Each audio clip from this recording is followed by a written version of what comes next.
Jadi hari ini, kita mempelajari sebuah cidush dalam Zohar yang merupakan cidush yang menakutkan. Dikatakan, mana yang lebih besar?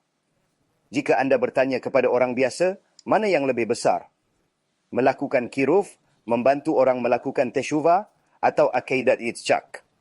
Apa yang dilakukan Avraham Avinu? Setiap orang biasa akan mengatakan akaidat itzchak. Avraham Avinu menunggu putranya selama 100 tahun dan akhirnya mendapatkan seorang putra.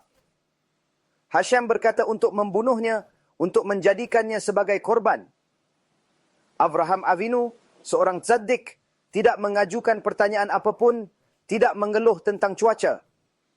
Apa yang dia lakukan? Dia segera bangun pertama kali di pagi hari, pukul 4 pagi, sebelum nets. Sebelum jaring, saya akan menyembelih anak saya tanpa bertanya. Hingga hari ini, kita masih mendapatkan manfaat darinya. Saat kita mengucapkan chat, avon, pesha, dan melakukan segala hal, lakukanlah untuk Avraham, Yitzchak dan Yaakov. Mengapa? Karena lihatlah apa yang telah mereka lakukan. Namun Zohar Hakadosh mengatakan dalam parashat terumah, dikatakan, pada akhir zaman situasinya akan menjadi sangat buruk. Sehingga kita akan melakukan begitu banyak dosa. Sehingga di Syamayim, Syekhinah akan datang kepada Hashem dan berkata dengan penuh kesedihan, sudah cukup mereka kehabisan Zeshut Avot. Mereka benar-benar kehabisan, tidak ada lagi Zeshut Avot, artinya akaidat Yitzchak, kamu sudah menggunakannya, selesai. Apapun yang telah kamu lakukan, semuanya telah selesai. Ada banyak dosa. Sudah digunakan patah Mikdash Rishon, Sheni, Halakta, menyelamatkanmu berkali-kali. Setiap hari kini keajaiban.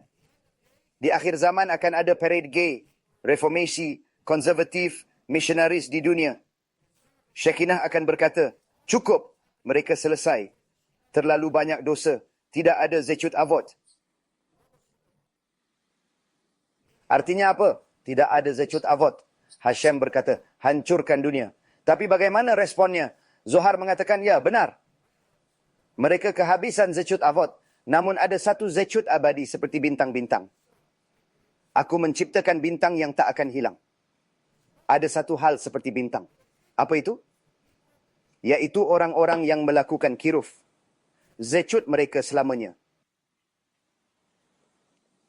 Ketika saya mendengar ini dengan Sani, kami terkejut sekali. Saya mulai menepuk punggung saya sendiri. Saya berfikir, ya, kami terlibat dalam kiruf. Anda harus bertahan dengan sabar. Begitu menepuk punggung sendiri, Anda mendapat tikun berharga. Punggung Anda mulai sakit atau semacamnya. Bagaimanapun, Chazal mengatakan bahawa melakukan kiruf adalah hal yang sangat mulia. Hashem. Sekarang, Avraham Avinu melakukan hal-hal besar dan luar biasa. Sadik, Navon, semuanya hebat dari Zechut. Yaakov, cucunya, berkata pada Hashem, saya faham ada ujian dan berbagai hal, tidak mengeluh. Saya hanya tak ingin satu ujian. Jangan buat saya miskin. Saya tidak sanggup menghadapinya. Meski sebenarnya ujian terberat adalah menjadi kaya. Miskin, saya sungguh tidak bisa bertahan lagi. Berikan saya makanan yang cukup. Saya tidak ingin mati kelaparan di sini. Berikan saya pakaian layak untuk dipakai sehari-hari. Bahkan para avot yang mulia dan bijaksana pun mengetahui batas-batas mereka sendiri. Mereka tahu dengan pasti di mana mereka akan hancur, di mana emet mereka akan hancur, dan kapan mereka benar-benar tidak mampu bertahan lagi dalam perjuangan ini. Memenuhi Torah bukan hanya tentang memenuhinya saja, tapi juga tentang memahami posisi Anda dengan benar. Di mana batas Anda sekarang? Seberapa jauh Anda bisa melampaui batas itu dengan usaha? Bisakah Anda menjadi lebih baik dan melakukan lebih banyak tahun ini untuk mencapai tujuan?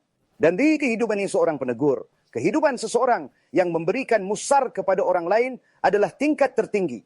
Alasan mengapa kiruf mendapatkan tingkat yang begitu tinggi adalah karena itu adalah, meski saya mencintai kiruf, penuh gairah, kenyataannya mimpi buruk.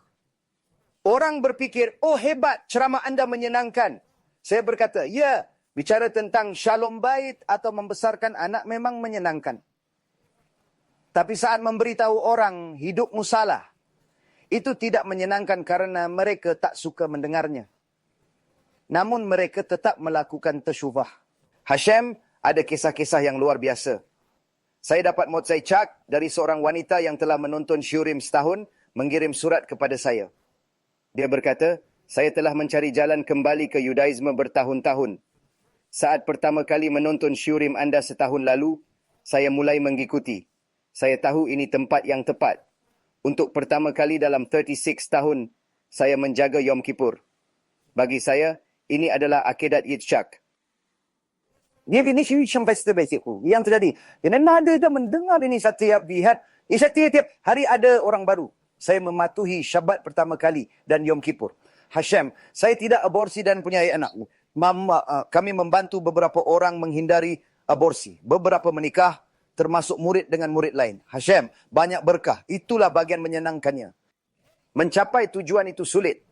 Ceramah memang menyenangkan. Tapi yang terjadi sebelum dan sesudahnya sangat sulit. Ini bagian yang tak diinginkan siapapun. Orang berfikir semuanya glamour. Tapi mereka tak melihat video dan tulisan yang menentang saya. Mereka mempermalukan saya di depan umum dan menganggapnya lucu.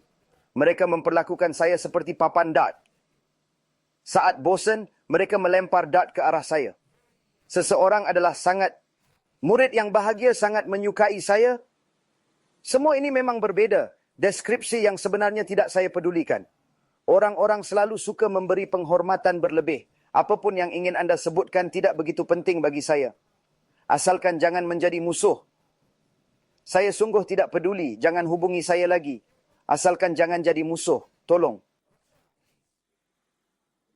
Kevod haraf, kevod haraf, kevod haraf. Baiklah, kevod haraf. Be sedar. Jika anda bertanya, saya jawab. Jika tidak tahu, saya akan mencari tahu. Saya mengenal orang ini selama 2 tahun. Ya, pertama kali saya menegurnya. Saya katakan dalam hal spesifik ini, anda salah. Ini anda benar-benar salah 100%. Tidak ada 2 cara atau kemungkinan benar. Anda mutlak salah. Namun salah hingga merugikan sekali. Bukan berarti saya tidak bisa bicara sama sekali. Jika kesalahan anda hanya mempengaruhi diri sendiri, saya tidak akan mengatakan apa-apa. Kecuali saya benar-benar yakin anda akan mendengarkan. Tapi jika tindakan anda merugikan orang lain dan menyebabkan Chilul Hashem yang serius, anda menjadi masalah besar. Maka saya harus bicara tegas. Jadi orang ini kuat haraf 2 tahun. Saya memberitahu teman saya untuk pertama kali bahwa dia salah. Anda salah apapun itu, tidak penting apa, anda salah. Tiba-tiba dia berkata, anda tidak benar-benar mengenal saya. Saya hanya menonton syurim anda sesekali. Anda tidak tahu banyak tentang saya, jadi saya tidak setuju. Terima kasih. Apa yang terjadi dengan kevod haraf? Apa yang terjadi dengan semua ini? Ini semua sytuyot dan omong kosong. Semua kafot haraf ini hanyalah omong kosong. Mengapa?